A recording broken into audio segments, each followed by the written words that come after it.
IV India অসমৰ পৰা আমি আপোনালোকক দিবলৈ ওলাইছোঁ এটি বিগ ব্ৰেকিং নিউজ। মণিপুৰৰ দৰে পুনৰ সংঘটিত হৈছে জঘন্য ঘটনা আৰু পশ্চিমবংগৰ মালদাত সংঘটিত হৈছে এই জঘন্য ঘটনা। মণিপুৰত যি দুই মহিলাক নিৰ্মমভাৱে বস্ত্ৰহীন কৰি এক মৰ্মান্তিক ঘটনা সংঘটিত হৈছিল, তাৰে কিছু পুনৰাবৃত্তি ঘটনা সংঘটিত হৈছে এইবাৰ পশ্চিমবংগত। তৃণমূল কংগ্ৰেছৰ কেইটামান পাখণ্ড আৰু দুষ্কৃতিকাৰীয়ে একেলগ হৈ এই হৃদয় বিদাৰক আৰু জঘন্য ঘটনা সংঘটিত কৰিছে বুলি জানিব পৰা গৈছে।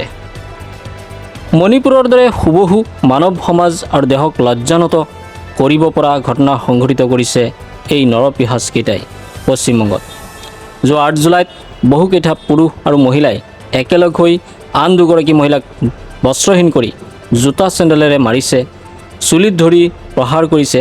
তাৰে ভিডিঅ' ইতিমধ্যে ছ'চিয়েল মিডিয়াত ভাইৰেল হৈ পৰিছে।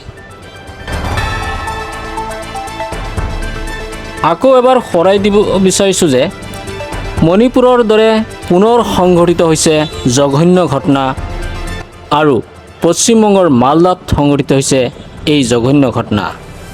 মণিপুৰৰ যি দুই মহিলাক নিৰ্মমভাৱে বস্ত্ৰহীন কৰি এক মৰ্মান্তিক ঘটনা সংঘটিত হৈছিল, তাৰ কিছু পুনৰাবৃত্তি ঘটনা সংঘটিত হৈছে এইবাৰ পশ্চিমবংগত। তৃণমূল কংগ্ৰেছৰ কেইটামান পাখণ্ড আৰু দুষ্কৃতিকাৰীয়ে কৰিছে এই ঘটনা।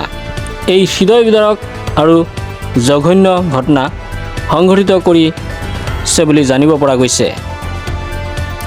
মণিপুৰৰ দৰে হুবহু মানৱ সমাজ আৰু দেশক লজ্জানত কৰিব পৰা ঘটনা সংঘটিত কৰিছে এই নৰপিশাচৰ দলে পশ্চিমবংগত।